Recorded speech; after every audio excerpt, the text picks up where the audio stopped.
Hi friends, welcome to కొత్తగా చందమామ కథలు. ఈరోజు మనం గొలుసు కట్టు నాట్యం అనే కథ చెప్పుకుందాం.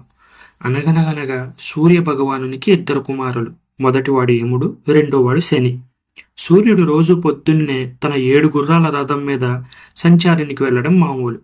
ఒకనాడు యముడు, నేను కూడా మీతో వస్తాను, ఇంటి వద్ద కూర్చుంటే ఏమీ తోచట్లేదు అన్నాడు తండ్రితో. సరే అన్నాడు సూర్యుడు. కానీ యముడు దుస్తులు వేసుకు వచ్చేసరికి ఒక్క క్షణం ఆలస్యమైంది. సూర్యుడు ఎవరి కోసం ఆగడానికి వీల్లేదు కదా.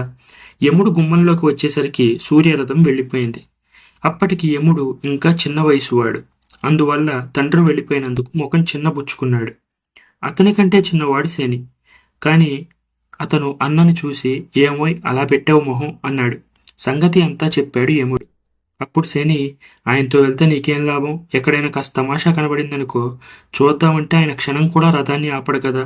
నీకు ఊసిపోవాలంటే నాతో రా, కడుపు చెక్కలయ్యాలని నవ్వించే తమాషా చూపిస్తాను అన్నాడు శని. వెంటనే వెనకాల వెళ్ళాడు యముడు. వాళ్ళు వెళ్ళి భూలోకంలో ఒక పట్టణంలోకి ప్రవేశించారు. అప్పుడే తెల్లవారింది గనుక వీధిలో ఎక్కడా జనసంచారం లేదు. శని బంగారానికి మళ్ళీ మిలమిల మెరిసిపోతున్న ఒక జలతారు చెప్పుల జోడు ఒకటి వీధి మధ్యగా పెట్టి చక్కగా వచ్చి యముడితో పాటు ఒక చెట్టు చాటును నించున్నాడు. ఏం జరుగుతుందో చూడు అన్నాడు కొంటెగా నవ్వుతూ. ఆ నగరంలో లక్ష్మయ్య శెట్టి అనే లక్షాధికారి ఉన్నాడు. ఆయన పొద్దున్నే లేచి తన దుకాణానికి పోతూ నడివీధిలో కనిపించిన ఆ జలతారు జోడుని చూశాడు. ఎవరితో రాత్రి బండిలో నుంచి జారిపోయి ఉంటుంది అనుకున్నాడు. తన కాలికి ఉన్న పాత చెప్పుల జోడు విడిచి ఆ జలతారు జోడు సరిపోతుందేమో అని కుతూహలపడి తొడిగి చూశాడు. చిత్రం ఏంటంటే ఆ జోడు తన కోసమే తయారైందా అన్నట్టు అతని కాళ్లకు సరిగ్గా సరిపోయింది. ఎవరైనా కనిపెట్టుకు చూస్తారేమో అని అతడు అటు ఇటు చూసి ఎవ్వరూ చూడలేదులే అనుకొని టీవీగా అక్కడి నుంచి ఒక అడుగు ముందుకు వేశాడు. కానీ నేల మీద అడుగు పెట్టడంతోనే ఏదో తన్నినట్టు అనిపించి పైకి ఎగిరాడు. జోళ్లు నేలకు తగులుతున్న కొద్దీ అతని గెంతడం మరీ ఎక్కువ కాసాగింది. చూసే వాళ్ళకి అతను ఏదో నాట్యం చేస్తున్నట్టు కనబడింది. మొదట శని యముడు తప్ప చూసేవాళ్ళెవ్వరూ అక్కడ లేరు.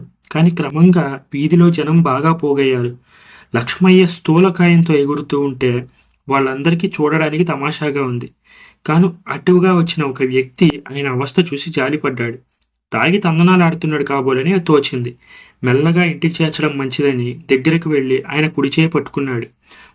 పట్టుకోవడంతోనే ఆయన చెయ్యి వీడి చేతికి అంటుకుపోయి వాడితో పాటు వీడు కూడా నాట్యం మొదలుపెట్టాడు.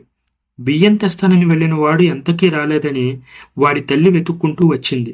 శెట్టితో పాటు నాట్యం చేస్తున్న కొడుకుని చూసి, ఇదేం పోయే కాలం రా అంటూ వాడి చెయ్యి పట్టుకొని ఈడ్చుకుపోబోయింది. కానీ కొడుకు చేతిని పట్టుకోవడంతోనే ఆమె చెయ్యి మళ్ళీ అతనికి అంటుకుపోయి ఆమె కూడా నాట్యం మొదలుపెట్టింది. వీధిలో అలా జనం మోగడంతో రక్షక భటుడు ఒకడు వచ్చాడు. ఏంటి అల్లరి, నడవండి న్యాయాధిపతి దగ్గరికి అని గద్దిస్తూ శెట్టిగారి ఎడం చేయి పట్టుకుని లాక్కుపోబోయాడు. కానీ వెంటనే వాడి చేయి కూడా ఆయన చెయ్యికి అంటుకుపోయి వాడు కూడా మేళంలో చేరి గంతులేయడం ప్రారంభించాడు. మరో నిమిషానికి రక్షక భటుల అధికారి వచ్చి, అల్లరి ఆపడానికి బదులు నువ్వు కూడా వీడితో పాటు గంతులేస్తున్నావా అని వాడి మీద మండిపడుతూ కోపంతో వాడి చెయ్యి పట్టుకునేసరికి అతను కూడా వాళ్ళందరితో పాటు నాట్యం మొదలుపెట్టాడు. చెట్టు చాటు నుంచి చూస్తున్న యముడికి ఇదంతా తమాషాగానే ఉంది. కానీ పెద్ద బొజ్జతో నాట్యం చేయలేక అవస్థపడుతున్న శెట్టిని, ముసలితనంలో గెంతులెయ్యలేక గోల చేస్తున్న అవ్వను చూసేసరికి అతనికి జాలేసింది. అతను అప్పుడు తమ్ముడైన శని వైపు చూసి, ఇంక వాళ్ళని బాధ పెట్టుకు అన్నాడు. శని గారడీవానికి మళ్ళీ తన చేతిని ఒక్కసారి విసిరేసరికి చేతులు అంటుకుపోయి నాట్యం చేస్తున్న వారందరి హస్తాలు విడిపోయాయి. వాళ్ళు తలోవైపు పడిపోయారు. ఏంటిదంతా అని ఎవరో శెట్టిని అడిగారు. ఇదో బాబు, ఇదంతా ఈ చెప్పుల మూలానే వచ్చింది అంటూ ఆ చెప్పు ఓడదీసి బయటపడేశాడు. చూస్తూ ఉండగానే ఆ చెప్పులకు రెక్కలు వచ్చి పక్షుల్లాగా ఎగిరి మాయమైంది. ఈ కథ మీకు నచ్చినట్లయితే దీన్ని లైక్ చేయండి, మీ ఫ్రెండ్స్ అందరికీ షేర్ చేయండి. అలాగే మన ఛానల్ని సబ్స్క్రైబ్ చేసుకోవడం మాత్రం అస్సలు మర్చిపోకండి. Thank you friends.